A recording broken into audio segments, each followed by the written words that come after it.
Hello friends, कल हमने section 11 को कंप्लीट किया था। आज हम सेक्शन 12 पढ़ेंगे। सेक्शन 12 ज़्यादा बड़ा नहीं है। सेक्शन 12 बात करता है सूट फॉर डैमेजेस के लिए। तो चलिए देखते हैं। इसमें लिखा हुआ है in suit for damages fact standing to enable court to determine amount, यानी नुकसानी के लिए वादों में रकम डिसाइड करने के लिए कोर्ट को समर्थ करने की प्रवृत्ति रखने वाले रेलिवेंट फैक्ट्स।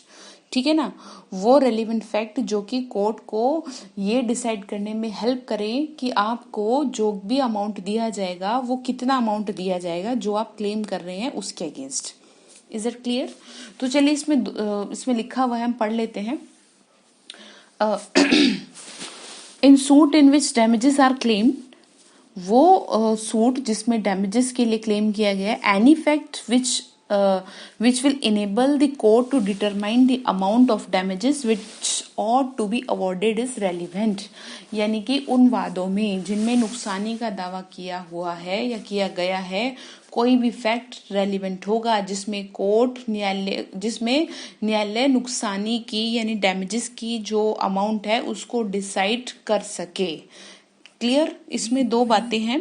इसमें दो बातें क्या है? इसमें दो बातें जो आपको याद रखनी है वो यही है कि सबसे पहली बात, कोर्ट किस चीज को देखेगा? जो फैक्ट इन इशू है, सबसे पहला ये है कि जो क्लेम कर रहा है यानी जो प्लेंटिफ कह रहा है जी मैं इस चीज के लिए इंटाइटल हूँ, मुझे आप डैमेजेस दीजिए, तो सबसे पहली बात ये देखी जाएगी कि प्लेंटिफ इंटाइटल है या नहीं है, उस चीज के योग्य है या नहीं है।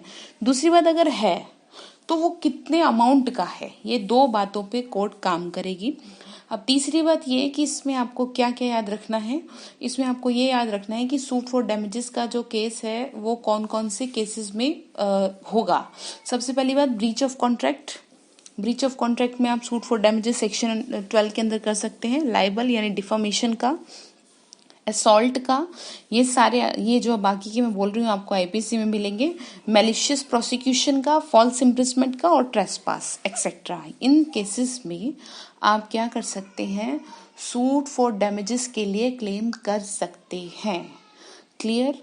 अब ये जो आगे हमने बात करी है तो हमने हो गया कि इस केस में कर सकते हैं।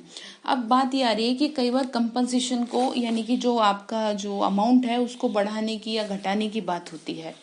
तो बढ़ाने और घटाने की बात कैसे होगी? सपोज किसी एक व्यक्ति ने दूसरे के लिए लाइबल किया यानी केस किया डिफॉर्मेशन का, तो उसने डिफॉर्मेशन का केस किया तो उसमें बढ़ाई कैसे जाएगी अमाउंट? तो जो भी अमाउंट होगा उसको बढ़ाने के लिए प्लेंटिफ क्या एविडेंस दे सकता है? प्लेंटिफ ये एविडेंस भी दे सकता है कि डिफेंडेंट के कुछ गलत बोलने से पहले भी यानी डिफेंडेंट के डिफॉर्मेशन से पहले भी मेरा डिफॉर्मेशन हो चुका है और वो पब्लिश हुआ था। ठीक है ना, यानी प्लेंटिफ के लिए पहले भी डिफेंडेंट से पहले भी अपमान लेख यानी डिफॉर्मेशन का जो लेख है वो प्रकाशित किया गया था। तो इस वजह से उसका जो भी डैमेजेस है उसको बढ़ाया जा सकता है। और कम किन सिचुएशन में होगा? कम इस सिचुएशन में होगा कि जैसे एक लेडी है और उसने एक पर्सन के विरुद्ध यानी एक इंसान के विरुद्ध, किसी एक व्यक्ति के विरुद्ध ये अपने कैरेक्टर के ऊपर वो कर दिया कि इस व्यक्ति ने मेरे कैरेक्टर को खराब कहा, तो ये मेरा क्या होगा? मेरी रेपो खराब हो गई। ठीक है ना, चरित्र भ्रष्ट करने के लिए कंपनसेशन का उसने दावा किया। तो डिफेंडेंट ने अब क्या करा? डिफेंडेंट कैसे एविडेंस देगा? डिफेंडेंट एविडेंस ऐसे देगा कि उसने कहा कि इस लेडी ने खुद अपने बारे में इससे पहले कई लोगों को बताया हुआ था कि जी मेरा तो काम ही ये है। तो यहाँ पर ये एविडेंस लाइबल होगा, ये एविडेंस रेलिवेंट होगा कि ये जो भी लेडी ने स्टेटमेंट दी तो इसके कंपनसेशन को जो लेडी पहले कर रही थी उसको कम किया जा सकता है डिफेंडेंट के फेवर में। क्लियर? अब आगे इसमें बात करता है, कैरेक्टर की बात भी करी है इसमें। इन्होंने कहा है कि section 55 of the Indian evidence act provides condition which evidence of the character में बी गिवन, यानी कि इस एविडेंस एक्ट की सेक्शन 55 में वो कंडीशन बता रखी है जिसके अंतर्गत कैरेक्टर को क्या माना गया है?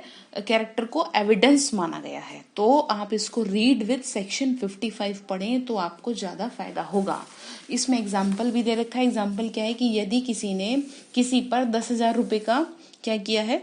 क्लेम किया है डैमेजेस का, तो कोर्ट इस निष्कर्ष पर पहुंचने के बाद कि वो इस चीज के लिए इंटाइटल है, उन फैक्ट्स पे जांच करेगा जिसके लिए कि वो रकम को डिसाइड कर सके। जैसे कि मैं आपको एक मोटा सा एग्जांपल दे देती हूँ कि जैसे कि एक लेडी ने अपने हस्बैंड पे सूट फाइल किया मेंटेनेंस का। वो जो मेंटेनेंस का सूट फाइल किया, उसने मेंटेनेंस में 50,000 मेंटेनेंस के लिए फाइल कर दिया, जी मुझे 50,000 रुपये महीना चाहिए, और चाहे भले हस्बैंड की जो सैलरी है वो 1 लाख रुपए हो। अब यहाँ पर या हो सकता है कम भी हो, तो कोर्ट क्या करेगा, कोर्ट ये करेगा कि वो ये देखेगा कि ये जो लेडी है, इस लेडी की ऐसी इसने डिमांड कैसे करी, ठीक है ना, क्या इसे इतने पैसों की रिक्वायरमेंट है, या इस चीज के लिए लाइबल है, या फिर जिसके ऊपर ये क्लेम कर रही है वो इतना पैसा देने के लिए लाइबल है या नहीं है। तो ये जो भी कुछ फैक्ट्स होंगे जो ये देखा जाएगा। अगर वो लेडी पढ़ी लिखी है, अच्छा कमा सकती है, तो यहाँ पर क्या हो सकता है, कोर्ट क्या कर सकता है, उसके मेंटेनेंस को कम कर सकता है।